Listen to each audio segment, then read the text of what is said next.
Yes, good morning guys. Today we are going to start chapter number 4 in stats, that is time series. ये chapter exactly chapter 3 जैसा ही है, ठीक है। जो calculations आपने chapter 3 में किया था, इसमें सिर्फ क्या चेंजेस हैं आप वो देख लेना, ठीक है। लेकिन देखो चैप्टर 2 और चैप्टर 3 आपको ज़्यादा सिमिलर दिखेगा क्योंकि दोनों में क्वेश्चन आपको सेम दिख रहा है, फॉर्मूला भी ज़्यादातर सेम दिख रहा है। लेकिन जो फॉर्मूला चैप्टर 3 मतलब रिग्रेशन में यूज़ हुआ था, लीनियर रिग्रेशन में, वो सेम फॉर्मूला यहाँ पे यूज़ होगा। लेकिन चैप्टर 3 में आपके पास क्वेश्चन में एक्स और वाई दे रखा था, यहाँ पे आपको एक ही चीज़ दिख रही है और साथ में ईयर दिख रहा है, ठीक है। तो जो आपको एक चीज़ दिख रही है ना वो वाई होता है, यहाँ पे एक्स होता ही नहीं है। यहाँ पे x की जगह होता है t, जो क्वेश्चन में दिया नहीं होता है, हमें खुद लेना है। t मतलब टाइम, ठीक है। x की जगह t आएगा, ऐसे इस चैप्टर में याद रखने का, क्या x की जगह। और क्वेश्चन में जो भी डेटा दे रखा है, पॉपुलेशन दे रखा है, हाइट दे रखी है, कुछ भी दे रखा है, वो होता है y, ठीक है। देखो question illustration 5 page number 168। The data of population, population अब 15 पॉपुलेशन या 15.1 पॉपुलेशन होगी क्या? नहीं ना, वो लाखों में दे रखी है, ठीक है। पॉपुलेशन लैक्स में है of a taluka are given in the following table. Fit a linear equation for the data. देखो यहाँ पे भी लीनियर इक्वेशन बोला है, इक्वेशन बोला है, लेकिन वो y on x वाला यहाँ पे नहीं है, लेकिन y on x की तरह ही है।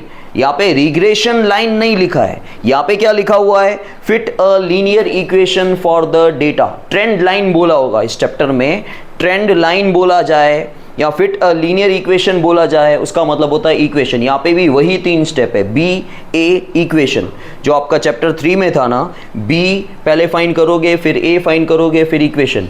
फॉर्मूला में चेंजेस क्या है? मैंने बोला एक्स की जगह टी, इतना याद रखो, चेंजेस याद रखो, अपने आप सम हो जाएगा।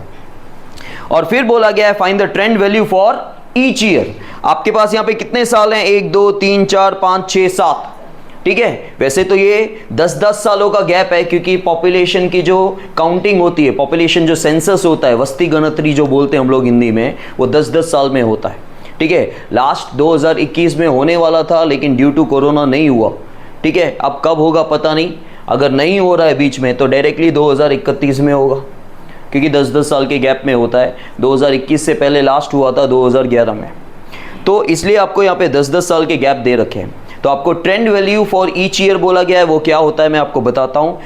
ये उस तरीके का है जैसे लास्ट में कैसे x की वैल्यू दे रखी थी चैप्टर 3 में, इक्वेशन आने के बाद x की वैल्यू दे रखी थी, आपको y फाइंड करना है, ये कुछ उस तरीके का है।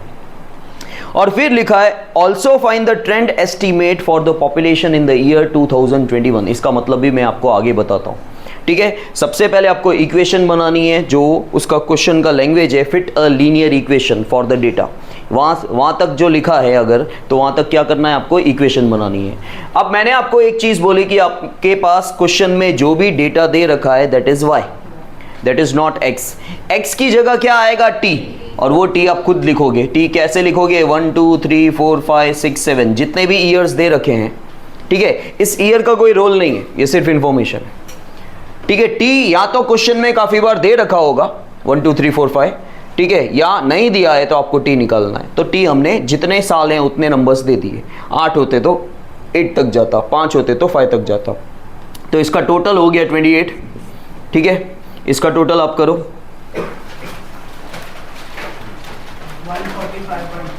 145.2।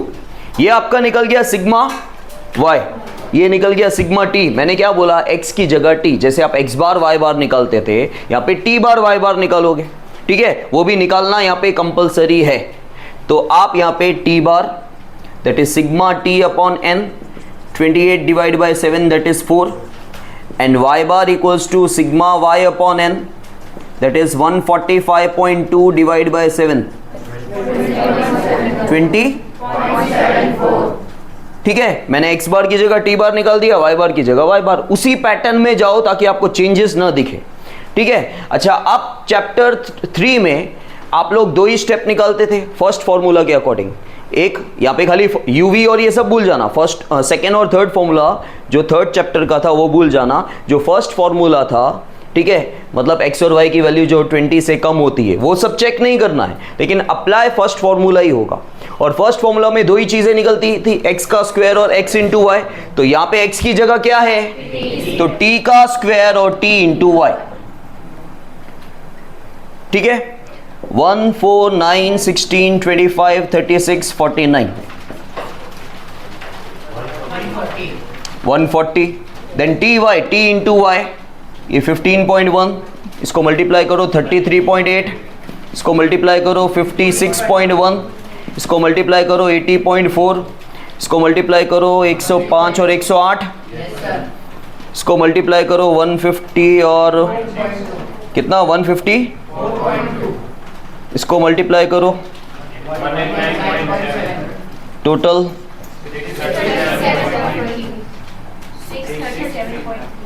637.3। ठीक है, समझ आया।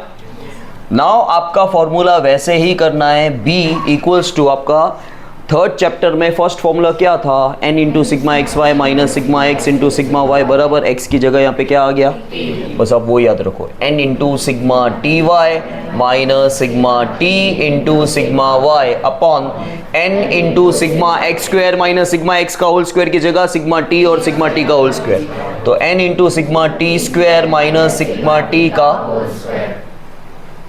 सेम फॉर्मूला x की जगह t।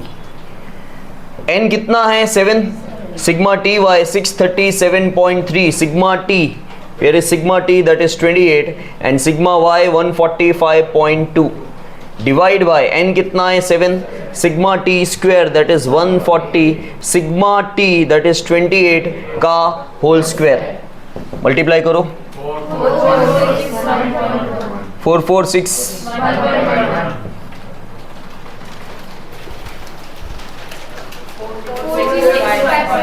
40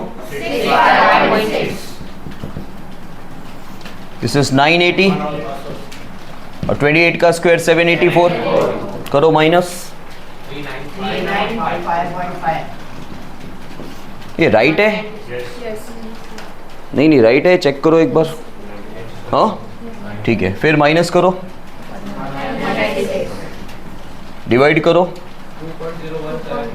2.01 तो 2.02 हो जाएगा। ठीक है, a का फॉर्मूला भी वैसे ही y bar minus B X bar की जगह t bar, y bar 20.74 b और t बार सो 20.74 माइनस 8.08 करो माइनस, आ गया a। अब इक्वेशन आपका equation y estimation equals to a plus B X की जगह बी टी, तो y एस्टिमेशन a कितना आया 12.66, b कितना आया 2.02, t का t, ये हो गई आपकी इक्वेशन। अब चैप्टर 3 में लीनियर रिग्रेशन में एक ही चीज़ होती थी, एक x की वैल्यू दे रखी थी, आप यहाँ पे पुट करते थे और y का आंसर आता था, लेकिन यहाँ पे आपको चेक करना है कि x की वैल्यू मतलब t की वैल्यू कितनी बार दे रखी है। तो यहाँ पे क्वेश्चन में क्या लिखा हुआ है, फाइंड ट्रेंड वैल्यूज़, मतलब सारी t की वैल्यू लिखनी है। अपने पास t की वैल्यू कितनी है 7, तो आपको 7 बार निकालना है, एक बार नहीं 7 बार। ठीक है, जितनी बार भी हो ट्रेंड वैल्यूज मतलब क्वेश्चन में जितने टी दे रखे हैं एक एक बार पुट करो और आप y का आंसर निकालते जाओ। तो यहाँ पे आपको क्या करना है, यहाँ पे पूरा कैलकुलेशन आपको बताना है। आप सबसे पहले लिखो if t equals to 1, so y estimation equals to 12.66 plus 2.02, t की जगह 1, 12.66 प्लस 2.02 टोटल करेंगे हम लोग 14.68 आ गया। फिर if t equals to 2, y estimation equals to 12.66 plus 2.02 into 2, 12.66 plus 4.04 16.7, समझ में आया। इफ इसके बाद t इक्वल्स टू 3 4 5 6 7, ये हो गई ट्रेंड वैल्यूज। लेकिन अभी भी क्वेश्चन खत्म नहीं हुआ है, एक लास्ट लाइन बाकी है। लास्ट लाइन क्या बाकी है, अच्छे से आप क्वेश्चन में देखो। Also find the trend estimate for the population in the year 2021। आपको 2021 का भी ट्रेंड पॉपुलेशन निकालना है।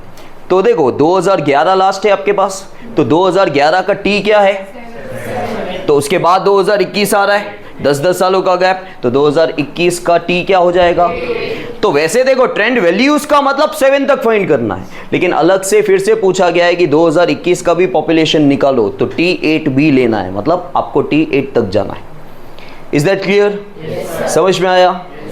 ये क्वेश्चन में सारे क्वेश्चन कवर हो जाते हैं आपके, ठीक है, जो मेन सम है। बाकी इसके अलावा जो दूसरा मेथड है वो ठीक है, लेकिन इस तरह के मेथड में जितने भी सम है सारे, इससे ज़्यादा कुछ फाइंड नहीं करना होता है सम।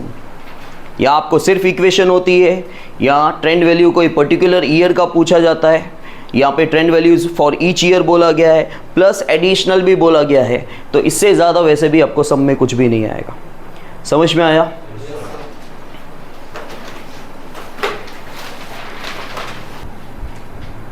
Now guys, illustration 7 that is a short sum, और ये कंपलसरी सम आता ही है क्योंकि और कोई शॉर्ट सम है ही नहीं, और 3 मार्क के पैटर्न में टाइम सीरीज है, 5 मार्क के पैटर्न में भी है, ठीक है। 5 मार्क के पैटर्न में जो इलस्ट्रेशन हमने 5 किया, या तो उस टाइप का सम आएगा या इलस्ट्रेशन 8, 9, 10 में से कोई एक आएगा, लेकिन शॉर्ट सम में कंपलसरी ये सम आएगा, ठीक है।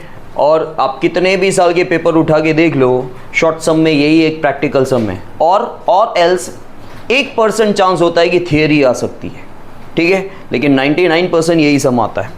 देखो आपको यहाँ पे सिर्फ इक्वेशन बनानी है, obtain the linear equation for trend for a time series with n equals to 8, sigma y equals to 344 and sigma ty is 1342। तो आपके पास क्वेश्चन में n दिया हुआ है, सिग्मा y दिया हुआ है, सिग्मा ty दिया हुआ है, ठीक है। आपको सिर्फ इक्वेशन बनानी है। इक्वेशन के लिए पहले आपको क्या फाइंड करना होता है, b, ठीक है। अब देखो सिग्मा y है, तो सिग्मा y से y बार निकल जाएगा। हमेशा याद रखने का, आपको सम सॉल्व करने के लिए, शॉर्ट सम हो या लॉन्ग सम हो, आपको y बार और t बार तो चाहिए। तो y bar equals to sigma y upon n, that is 344 divide by 8, how much, 40, exactly 43 आया। अच्छा, t bar equals to sigma t upon n, कहाँ है सिग्मा t, कहाँ है, बुक में मत देखना, बुक में मत देखना, अपना दिमाग चलाओ। सिग्मा टी नहीं है और सिग्मा टी तो चाहिए। क्यों चाहिए? क्योंकि b का जो फॉर्मूला है आपका, b equals to n into sigma T Y, sigma T Y दिया, minus sigma T into sigma Y, sigma Y भी है, सिग्मा टी नहीं है, n into sigma T square minus sigma T का, सिग्मा टी स्क्वायर भी नहीं है और सिग्मा टी भी नहीं है, दोनों चीज़ें आपको निकालनी है। आप सोचो, इतना ही क्वेश्चन है, कैसे निकालें? हाँ तो ठीक है, n दिया हुआ है तो t क्या हो जाएगा, 1 2 3 4 5 6 7 8, t आ गया तो t का स्क्वायर भी आ जाएगा। तो यहाँ पे आप पहले t लिखो, ठीक है, क्योंकि n 8 है, इसके पास में t का स्क्वायर 1 4 9 16 25 36 49 64 36 20। तो अब आपका t बार निकल जाएगा 36 डिवाइड बाई 8, 8 4 जा 4.5, ठीक है। n कितना है 8, sigma T y 1342, sigma t 36, sigma y 344 upon 8 into sigma t का स्क्वायर 204 माइनस सिग्मा t का होल स्क्वायर, करो मल्टीप्लाई, 107 माइनस 12384, 1632, 36 का स्क्वायर 12, करो माइनस ऊपर नीचे, माइनस 133, तो आंसर आएगा माइनस में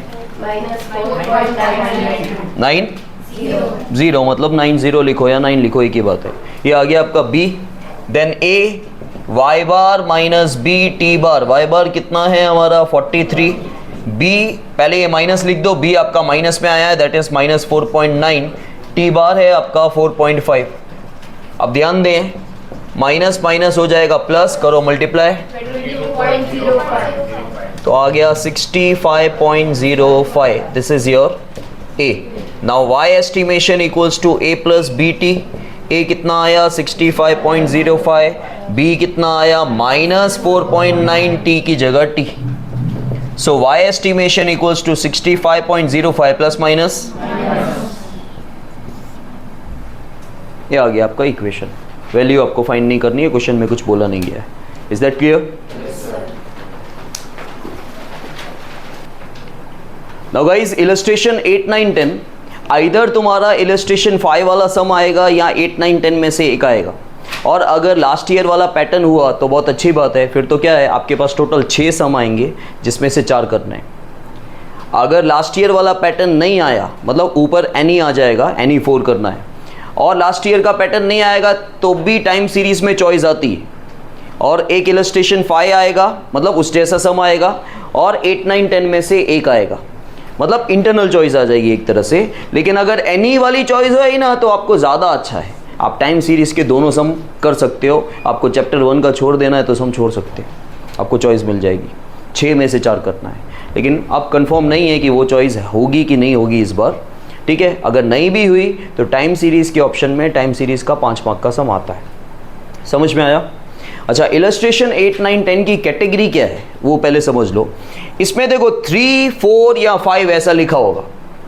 अब क्या लिखा होगा? 3 वीकली, 3 मंथली, 3 ईयरली, 3 क्वार्टरली, ऐसा कुछ लिखा होगा, लेकिन 3 लिखा होगा।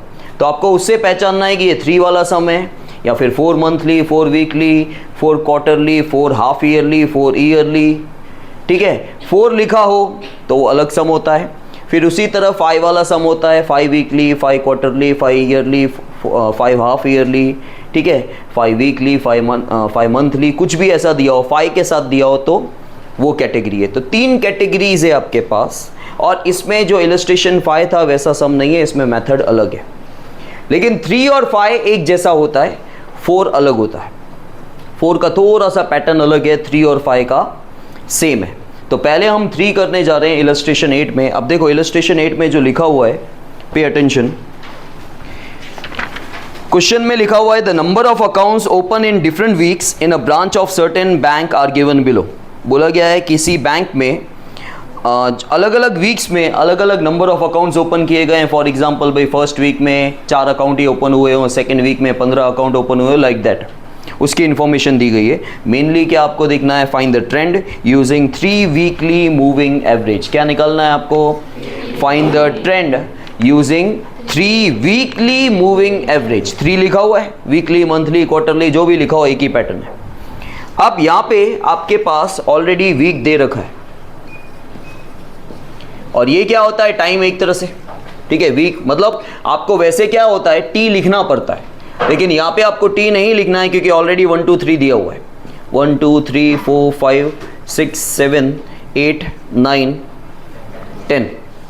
और नंबर ऑफ अकाउंट्स ओपन, जो मैंने पहले आपको बताया था कि जो भी दिया हो वो क्या होता है, लेकिन मेथड अलग है। हाँ, हर जगह जो भी दिया है वो y है। y क्या है? 26। फर्स्ट वीक में 26 अकाउंट्स ओपन हुए, फिर 27, 26, 25, 22। ध्यान से करने का, 5 मार्क का सम है। एक भी नंबर गलत हो गया ना तो सब गलत हो जाएगा। ये आपका क्वेश्चन हो गया। अब आपको क्या करना है? यहाँ पे आपको निकालना क्या है वो देखो। 3 वीकली वहां से देखने का, 3 वीकली मूविंग एवरेज। कोई भी एवरेज लाइफ में, कोई भी एवरेज निकालने के लिए पहले आपको टोटल चाहिए होता है। एवरेज मतलब मीन, आप खुद पता कर लो। कोई भी एवरेज आपको x बार निकालना है, y बार निकालना है, t बार निकालना है, कोई भी आप sigma x, sigma y, sigma t, sigma y, sigma x क्या है? टोटल तो है। तो कोई भी एवरेज निकालने के लिए सबसे पहले आपको टोटल चाहिए होता है। तो आपको देख के ही करना है, आपको ज़्यादा ध्यान नहीं रखना है। आइडिया बता रहा हूँ वो फॉलो करो। आपको निकालना है 3 वीकली मूविंग एवरेज, तो पहले निकालोगे 3 वीकली मूविंग टोटल। एवरेज की जगह क्या आ जाएगा? टोटल। तो यहाँ पे लिखो 3 वीकली मूविंग टोटल। फिर इसके पास में लिखो जो आपको फाइंड करना है, 3 वीकली मूविंग एवरेज, और इसे कहा जाता है ट्रेंड, जो आपको ट्रेंड निकालना है। समझ में आया? आप टोटल करेंगे, किसका टोटल करोगे आप बोलोगे? तो यहाँ पे क्या लिखा हुआ है? 3 वीकली, 3 वीक का टोटल करना है, ठीक है। 3 वीक का मतलब पहले 3 वीक में कितने अकाउंट ओपन हुए हैं उसका टोटल करना है। अच्छा, टोटल कहाँ करना है, दैट इज इंपॉर्टेंट। तो हमेशा याद रखना, टोटल करना होता है सेंटर में। 3 का सेंटर क्या हुआ? तो 2 से चालू करना है आपको। यहाँ पे कर दो डैश, यहाँ पे 26 प्लस 27 प्लस 26। सुनो अभी टोटल नहीं, टोटल बाद में करें, पहले लिख लेते हैं सारा। अच्छा फिर फर्स्ट नंबर जाने दो, फिर अगले 3 नंबर, ठीक है। फिर 26 प्लस 25 प्लस 22, फिर 24 लेना है आपको। नाउ 25 प्लस 22 प्लस 24, फिर एक फिंगर नीचे, फिर 22 प्लस 24 प्लस 25। अगर तुमको अपने आप पे कॉन्फिडेंस हो ना तो जल्दी जल्दी कैसे करते बताता हूँ। ये जो लिख लिया ना इसके लास्ट 2 नंबर ले लो, 24 प्लस 25, ठीक है। फिर कौन सा लेना है, जो लिखना है वहाँ पे फिंगर रखो। अब ये लिखना है, यहाँ के लास्ट 2 नंबर ले लो, 25 प्लस 23 प्लस 22। लेकिन एक भी नंबर रॉन्ग हुआ ना तो गए। कॉन्फिडेंस है पूरा कि राइट ही है तो यहाँ से देखने का, नहीं तो यहीं से देखने का। अब 23 प्लस 22, यहाँ के लास्ट के 2 नंबर प्लस, और लास्ट लाइन खाली जाएगी। और आपको रट्टा मारना है तो वो भी ट्रिक है, 3 वाले में फर्स्ट और लास्ट लाइन खाली जाएगी। आपको चालू कहाँ से करने का, सेकंड से चालू करने का, सेकंड लास्ट तक जाएगा। ऐसा ही होता है, इसमें कोई चेंजेस नहीं है। आप टोटल करो इनका, 77, ये 75, 79 है, ये 78,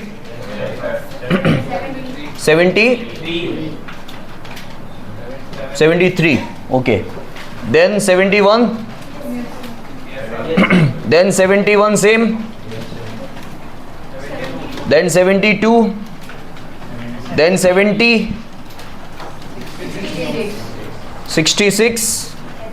तुम कैलसी से कर रहे हो, मैं डायरेक्टली कर रहा हूँ। मैं जल्दी जल्दी कैसे कर रहा हूँ, क्या ऊपर वाले को प्लस करके। और देखो टेक्स्ट बुक में माइनस वाला सिस्टम दिया हुआ है, वो नहीं करना, वो भी आपको बता दूँ। मैं जल्दी जल्दी कैसे कर रहा हूँ बताता हूँ, लेकिन रिस्क क्या है। मैं डैम श्योर होता था मेरी कैलकुलेशंस के साथ कि कभी रॉन्ग नहीं जा सकती, तो मैं ऐसा करता था। ये सम शायद हमको नहीं थे कोर्स में, लेकिन मैं जनरली कैलकुलेशन की बात कर रहा हूँ। मैं कैलकुलेशन जल्दी कैसे कर रहा हूँ पता है, पहला नंबर खाली तुमने बोल दिया ना। अब देखो ये दोनों नंबर तो सेम यूज़ हो रहे हैं, ये और ये अलग है। इन दोनों में डिफरेंस कितने का है, 1 कम है, कम कर दिया। ये दोनों सेम यूज़ हो रहे हैं, इन दोनों में 5 का डिफरेंस है, 5 कम हो रहा है, 5 कम कर दिया। ये दोनों सेम है, 2 का डिफरेंस है, 2 कम हो रहा है, 2 कम कर दिया। समझ में आया। लेकिन आप लोग नहीं करना ऐसा, आपके पास कैलसी है, ठीक है। बेकार में रॉन्ग हो जाए, मुझे आदत है पहले से ही बिना कैलसी के काम करने की, तो जल्दी जल्दी हम ट्रिक्स ढूंढते थे कि कैसे होगा, नहीं तो फिर तो बहुत ज़्यादा टाइम जाएगा। अब आपको सिंपल इसको डिवाइड कर देना है। एवरेज कितने नंबर हैं, 3 से डिवाइड कर दो। पहले मैं लिख लेता हूँ, फिर आप डिवीजन करके आंसर बता दें। यस, ये 5 मार्क का सम है, और इतना ही बस, ये लास्ट पार्ट है। 26 पॉइंट, ये एग्जैक्टली 26,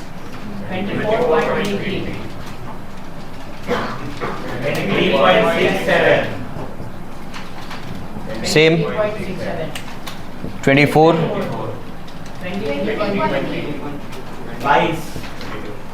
बस इसका टोटल वोटल कुछ नहीं होता, क्योंकि यही हमको निकालना था, एवरेज निकालना था। एवरेज निकल गया, एवरेज का टोटल नहीं करना है आपको। समझ में आया। अब 3 से 5 थोड़ा लंबा है और कुछ नहीं है, पैटर्न सेम ही है, लेकिन वहाँ पे 5 नंबर का टोटल करके डिवाइड, क्योंकि 5 है, ठीक है। अब 5 का मिडल क्या होता है, 5 का मिडल होता है 3, ठीक है।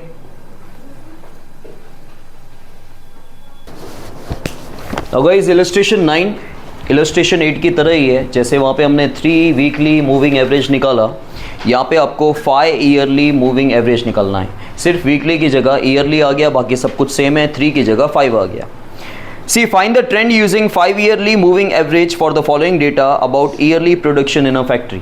ठीक है, तो आपको क्या निकालना है, आपको ट्रेंड निकालना है, लेकिन क्या यूज़ करके 5 ईयरली मूविंग एवरेज। ठीक है, क्वेश्चन आपके सामने दे रखा है, ईयर्स दे रखे हैं, टोटल 11 ईयर्स हैं 2006 से लेके 16 तक, और प्रोडक्शन दिया हुआ है, प्रोडक्शन टन्स में दिया हुआ है। ठीक है, अब देखो यहाँ पे टी नहीं है, यहाँ पे टी था, मतलब वीक था, 1 2 3 आपके पास था ना, तो आपको टी अलग से लिखने की ज़रूरत नहीं है। यहाँ पे आपको टी लिखना है, जिसका कोई यूसेज नहीं होता, सिर्फ लिखना है, कोई यूज नहीं है टी का। तो अगर आपको टी कंफ्यूज करता हो, क्योंकि क्या है आपको ये नंबर्स यूज करने हैं, तो पहले टी लिख दो, वाई बाद में लिखो, तो बेटर है, क्योंकि उसका कोई यूज ही नहीं है। कहीं आपका ध्यान टी में न चला जाए, नंबर में रॉन्ग हो जाएगा, वो ध्यान देना, ठीक है। तो अब आपको क्या निकालना है, अब आपको निकालना है 5 ईयरली मूविंग टोटल, और फिर आपको निकालना है 5 ईयरली मूविंग एवरेज, जिसको हम बोलते हैं ट्रेंड, ठीक है। तो आपको क्या करना है, देखो 5 का मिडिल क्या है 3, ठीक है, 3 से आपको स्टार्ट करना है, मतलब पहली 2 लाइन छूट जाएगी और लास्ट की 2 लाइन भी छूटेगी। जैसे मैंने 3 में कैसे आपको बोला, फर्स्ट और लास्ट लाइन छूटेगी, यहाँ पे 2 लाइनें छूटेगी। अब आप पहले 5 नंबर का टोटल करेंगे, 112 प्लस 106 प्लस 93 प्लस 90 प्लस 114, ठीक है। फिर ये नंबर छोड़ दो, 106 प्लस 93 प्लस 90 प्लस जो लिखना है उस पर फिंगर रखने का हमेशा, प्लस 159, फिर फिंगर यहाँ पे रखो, ये 4 नंबर यूज होंगे, 93 प्लस 90 प्लस 114 प्लस 159 प्लस 170, ठीक है। फिर 90 प्लस 114 प्लस 159 प्लस 170 प्लस 130, फिर 114 प्लस 159 प्लस 170 प्लस 130 प्लस 108, फिर 159 प्लस 170 प्लस 130 प्लस 108 प्लस 113, फिर 170 प्लस 130 प्लस 108 प्लस 113 प्लस 115, करें टोटल करें, 515, फिर 562, फिर 626, फिर 66, फिर 661, 681, फिर 680, फिर 636, ठीक है। अब इनका average 515 divide by 5, 562 divide by 5, 626 divide by 5, 663 divide by 5, 681 divide by 5, 680 divide by 5 and 636 divided by 5. Answer 103. Then 1 then 125.2 then 132.6 then 136.2 130 6.2 then 136 then 127.2 ठीक है, इसका टोटल नहीं करना है, यही एवरेज है।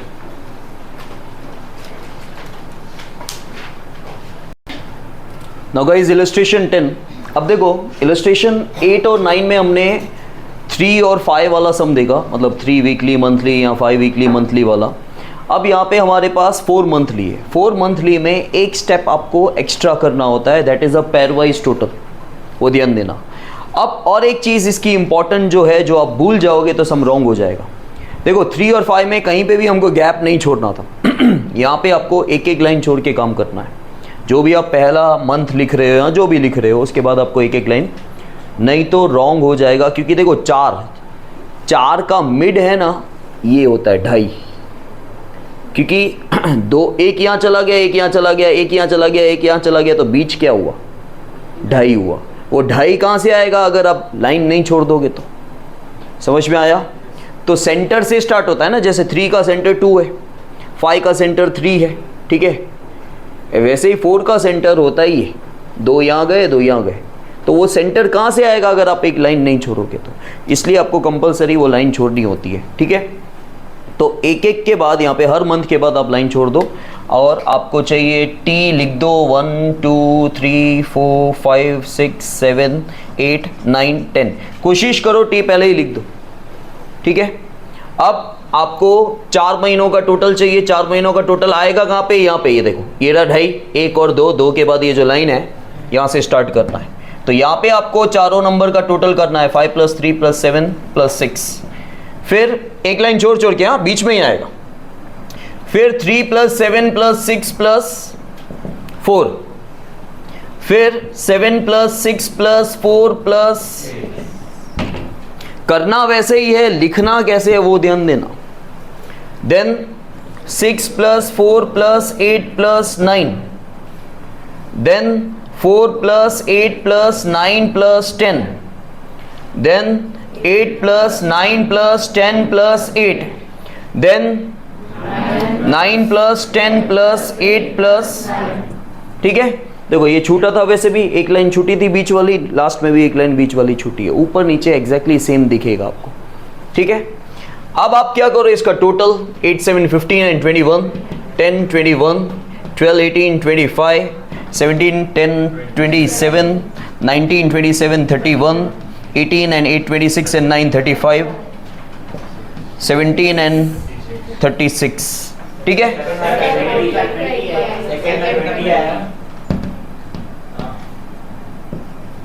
ठीक है। अब देखो इसके बाद क्या होता था, 3 और 5 में डायरेक्टली आप एवरेज निकालते थे, डिवाइड बाय 3 डिवाइड बाय 5। तो अभी आपको लगेगा divide by 4, no, pairwise total. Pairwise total मतलब 2-2 नंबर का टोटल, वो पेयर बनेगा। तो इन दोनों का टोटल, लेकिन इन दोनों के बीच में,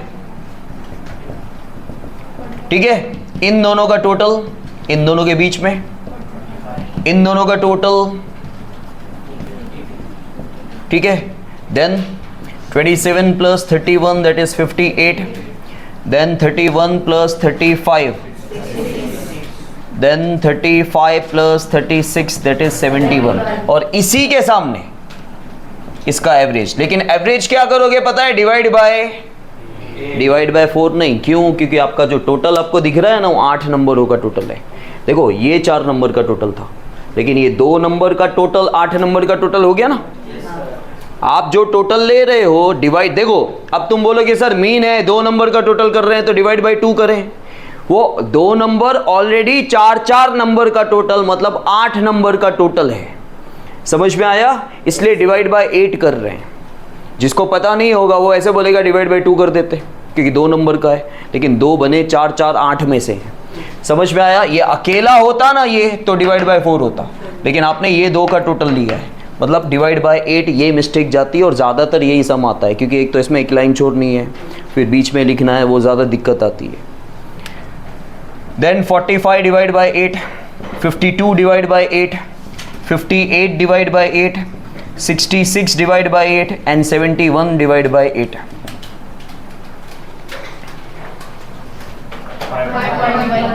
5.13, देन 6.5,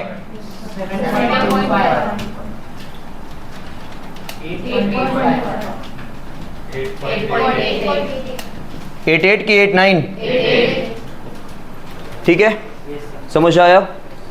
डन। अब ये पूरा चैप्टर ये 5 सम में कवर हो जाता है।